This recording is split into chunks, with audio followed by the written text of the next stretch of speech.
بسم الله الرحمن الرحيم الحمد لله رب العالمين والصلاة والسلام على سيد الأنبياء والمرسلين وعلى آله وصحبه أجمعين أما بعد فإن أصدق الحديث كتاب الله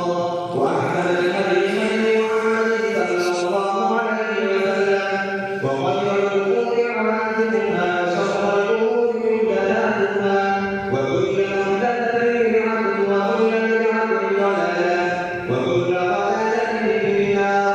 وبسبب المشتغل بنا إلى الشيخ الإمام الحافظ بحجة المؤمنين بالحديث أبي عبد الله محمد بن إسماعيل بن الله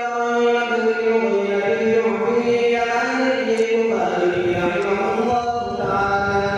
اللهم انفعنا بعلومه وعلومكم أجمعين يا رب العالمين باب قول الله تعالى وقول الموازين القسط يوم القيامة وأن أعمالنا من آدم وقولهم يوزن وقال مجاهد القسطاس العدل بالرمية ويقال القسط مصدر مقصد